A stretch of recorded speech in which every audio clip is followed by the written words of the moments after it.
Hi everyone, this is Mrs. J, and today we're going to be simplifying radical and rational exponent expressions. Before we get started, I have a quick warm-up for you guys, so if you could pause the video and give this a try, you could hit play when you're ready to check your answers. All right, go ahead and check here. So for the first one, you can try dividing by different perfect squares. So it is divisible by 4 and 9, but then the remaining factors are all they're all single power, so 2, 5, 7, and 3.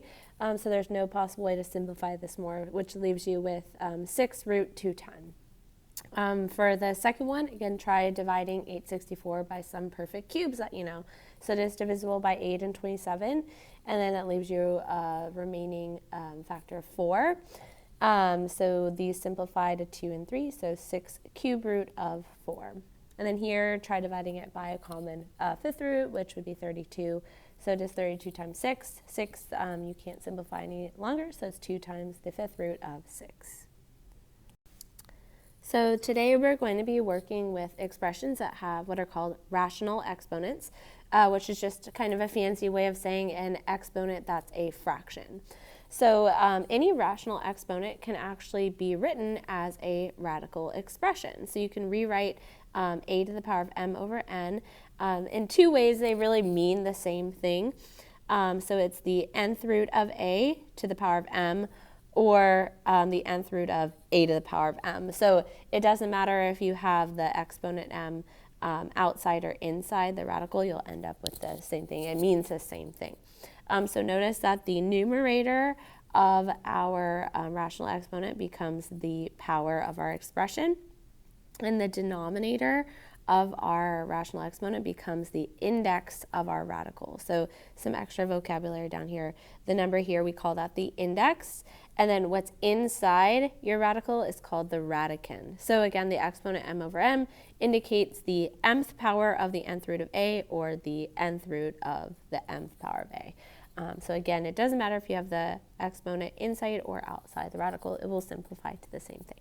So first, we're going to practice rewriting between radical and rational exponent and vice versa.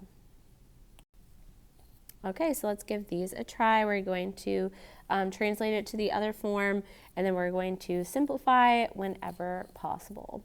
So for this first one, if you rewrite negative 125 to the power of 4 over 5, so that means that it's going to be the fifth root of negative 125, all of that to the power of 4, or we could do negative 125 to the power of 4. So for us to simplify this, it might actually be better to consider this in this way. So first, we know that if we raise a negative to the power of 4, the negative is going to cancel out. Or another way of thinking about it, the fifth root of negative 1 would be negative 1 out front, and we raise that to the power of 4, so it will eventually be positive. And now let's see if we can simplify the 125 to the power of 4. So we know that 125 is 5 cubed. And then if we have 5 cubed to the power of 4, that's 5 to the power of 12. And remember, for a fifth root, we're looking for something to the power of 5. So we can, if it helps, you can rewrite it like this. So it's going to be 5 to the power of 5 times 5 to the power of 5, and then we still have the 5 to the power of 2. And we would add up the exponents, and it does equal 12. So this simplifies to 5, this simplifies to 5, so that will give us 25 outside our radical. And then what we have left inside in the radicand is 5 squared, which is 25. So there we have it. All right, for this next one, we're just going to rewrite it from radical form to rational exponent form. So we're going to start by taking the 2x over y. That's going to be the base. This entire thing is going to be the base of our rational exponent. And then remember, this becomes the numerator of our exponent, and the index here becomes the denominator. So for this one, we can leave our answer like this because we're just simply rewriting it. Okay, and for this last one, we have x to the power of 11 over 8. So let's rewrite this. The 8 is the index, x is the base, and then the 11 is our exponent of the radicand. And so here we're looking for groups of 8, so we can pull out 1 power, or 1x. And if we have 8 to the power, x to the power of 8, that leaves us with 3 powers left over, just like this. And here we are assuming that all of our variables are positive. So we don't have to worry about, when we're simplifying this, we don't have to worry about making sure this is a positive answer because of the directions. All right, so go ahead and pause the video and see if you can give this one a try, and you can play when you're ready to check your answers.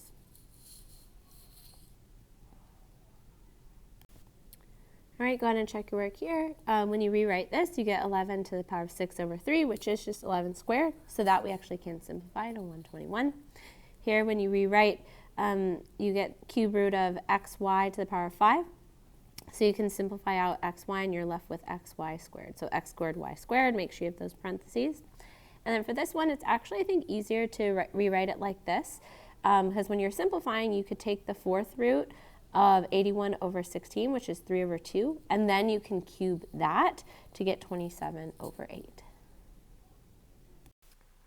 So now that we know how to rewrite between radical expressions and expressions with rational exponents, we're going to talk about some of the properties of rational exponents and how we can use them.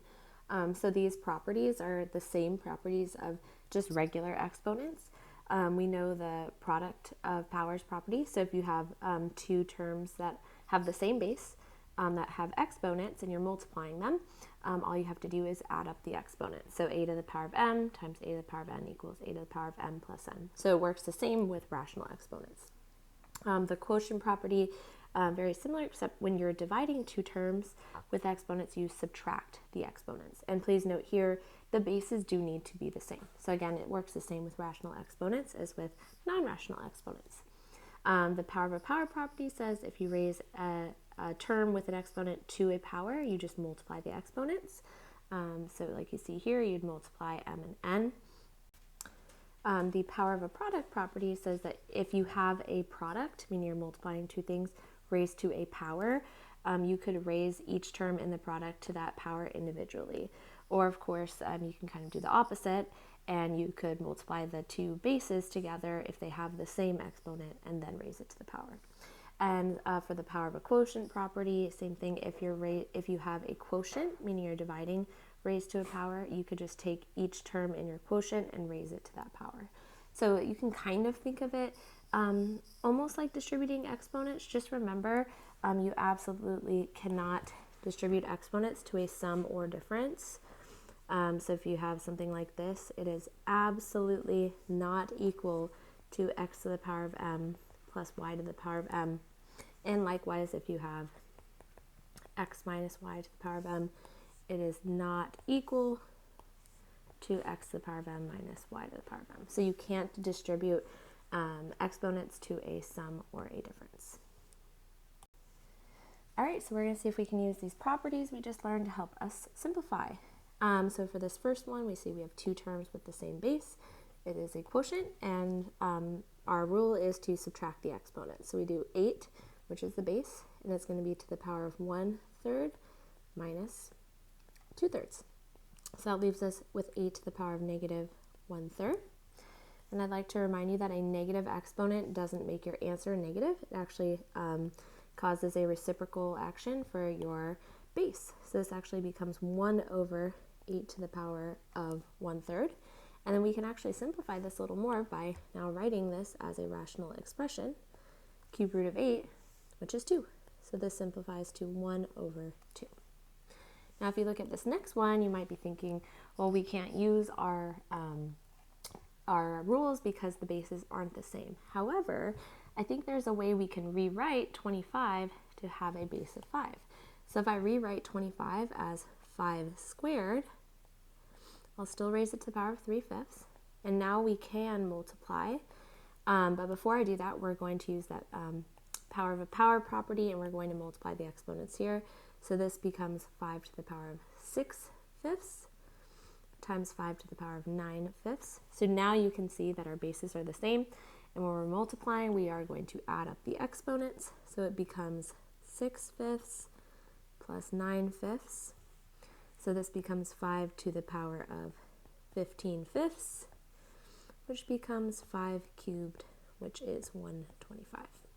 So again, sometimes even though it looks maybe like a problem that you can't use these properties, ask yourself if there's a way you can rewrite one of the bases to match the base of the other term. All right, let's try a couple more together. So for this next one here, there's a few different ways we can approach it.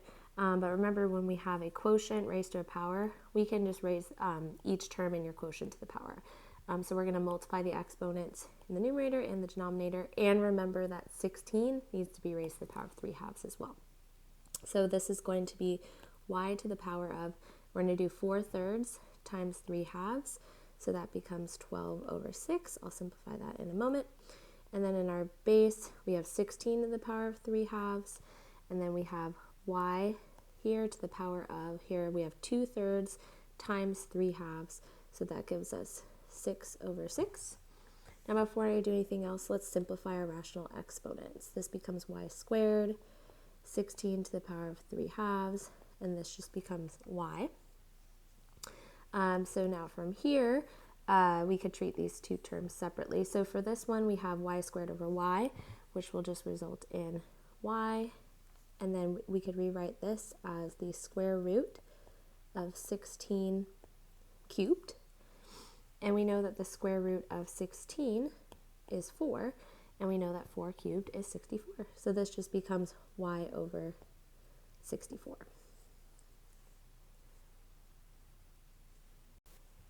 All right, let's try this next example. So here we have a product being raised to a power. So remember, each term in the product can be raised to that power. So that gives us 27 to the power of 2/3 times x to the power of. So here we're going to multiply the exponents again.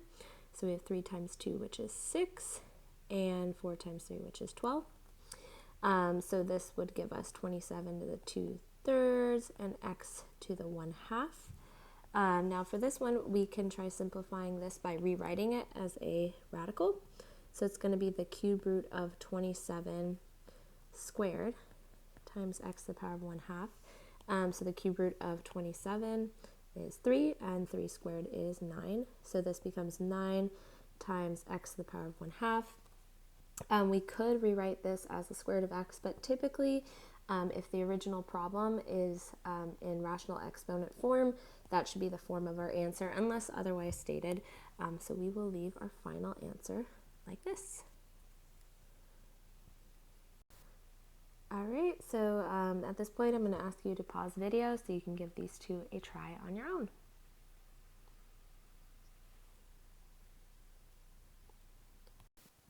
All right, go ahead and check your answers here. Now, for this first one, you can see that when you multiply your exponents, you get something that simplifies. And from here, you could do just 9 times 27 squared, and you would get 6,561. But just to show you a different way of approaching it, these we can actually both rewrite as a base 3 term. So 9 is 3 squared, 27 is 3 cubed. So this becomes 3 squared times 3 to the power of 6, which gives you 3 to the power of 8 if you add up the exponents. Which then you will get the same answer. So again, you can definitely just plug this into your calculator and get the answer, but I just wanted to show you a different way you could approach it. Then for this next one here, I'm going to multiply both terms, or raise them both to the power of 2. So 6 squared and x to the power of 2/3. And in the base, we still have x to the power of 5/3 and y. So here, since we have a quotient of x, we're going to subtract the exponents, which gives us x to the power of -1, which is why x ended up in the denominator. All right, so now we're going to see how we can use our properties of exponents to help us simplify radicals. So if you want to simplify terms with that are radicals, we can actually rewrite them to have rational exponents and then go from there. So for this first one, we have x, and then we have 2y to the power of 1/3, and then we have 4x squared y squared to the power of 1/3. So this gives us x times 2 to the power of 1/3 times y to the power of 1/3 times 4 to the power of 1/3. times x to the power of 2/3 times y to the power of 2/3. Now here I'm going to multiply the terms that have the same base, but before I do that, we can actually rewrite 4 as 2 squared. So it'll be 2 squared to the power of 1/3, so it'll be 2 to the power of 2/3. And by rewriting it like that, it allows me to multiply it with this term, which also has base 2. So let's start with our base 2 terms. We're going to add up the exponents there. So the base is 2, and we have 1/3 plus 2/3, which is just 3/3, or to the power of 1. And then let's do our x terms. So we have x, and we have 1 plus 2/3, which will give us 5/3. And then here, for the y's, we have 1/3 plus 2/3, so that gives us 1. Now, from here again, since our original problem is in radical form, typically we'd like our answer to be in radical form as well. So we have 2y times the cube root of x to the 5th. And then we can simplify this a little bit. We could say 2xy times the cube root of x squared. So there you have it. Of course, the directions might say to leave your answer with rational exponents, but for this one, again, just because the original problem has radicals, I'll make our answer with radicals. All right, let's try this next one. So here, actually, if you were trying to simplify this just with our properties of exponents, or with our properties of radicals, you wouldn't be able to divide these two terms because this is a square root and this is a cube root. And the index must be the same for you to multiply or divide the radicals. So for this one, you really have to know how to rewrite it with that rational exponent. So we have 64y to the power of 1/2 divided by 64y to the power of 1/3. And conveniently, they both have the same base of 64y. So we could do 64y, all of that, and then we're going to subtract our exponents because it's a quotient. So here we have, we could rewrite this as 64y to the power of 3/6 minus 2/6, which gives us 64y to the power of 1/6. Sorry, and you do need to have parentheses around that. So that would, now if we rewrite this as a radical, we have the 6th root of 64y. And 64 is actually 2 to the power of 6. So we can actually simplify this to 2 times the 6th root of y.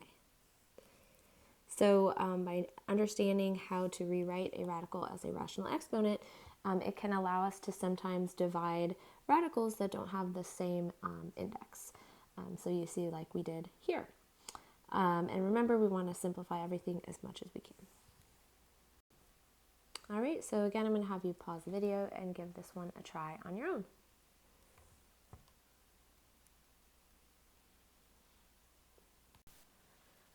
All right, so go ahead and check your work here. For the first one, you can rewrite again with rational exponents. And since they have the same base, we could subtract the exponents, giving us x to the power of 5/6. So that's the 6th root of x to the power of 5. And for part B, we can rewrite all of these with rational exponents, and you can simplify the exponents. And then to help us multiply these three terms, we can actually rewrite each base to have a base 2. So to the power of 4, 2 squared, and 2 cubed. When we multiply the exponents, we get 2 squared times 2 cubed times 2 squared. So add up the exponents, giving us 2 to the power of 7, which is 128. All right, so now we're just going to do a quick review of our properties of radicals with an nth root. So the product property of root says the nth root of a product is equal to the product of the nth root. So if you have the same index, you could multiply the radicands together, or vice versa. You can take the product inside and split them up. But again, you do need to have the same index here to multiply them together. And same for the quotient. Again, if you have a quotient of an nth root, so two radicals with the same index, you can actually take the nth root of the whole quotient, or you could take the quotient and you can split it up. So you can kind of go either way with these properties. So let's see if we can use these properties to help us simplify. So for part A, we have the fourth root of 81 over x. So for this, it might be nice to rewrite it like this, because we know the fourth root of 81 is 3. And then we have 3 over the fourth root of x. So now we do need to make sure we rationalize, because we can't leave our answer with a radical in the denominator. So here we have the fourth root of x. We would like to complete this nth root. So I'm going to multiply by the fourth root of x cubed, because I have 1 power of x and I need 3 more powers to complete the fourth root. But of course we need to also multiply by the same thing in the numerator. So we get 3 times the fourth root of x cubed over x. So this would be our simplified answer. All right, let's look at the next one. So here we have the cube root of 4x squared and the cube root of 2x to the 7th. So let's actually use our product property, and since they have the same index, let's multiply what's in our radicand. So this gives us 8 times x to the 9th. And now this is something we can simplify pretty easily, because the cube root of 8 is 2, and the cube root of x to the 9th is x cubed, because there's 3 groups of 3. So just by combining the 2 radicands into a single one, it makes it a lot easier for us to simplify. All right, here's the last example for you to try on your own. So again, please pause the video and give it a shot.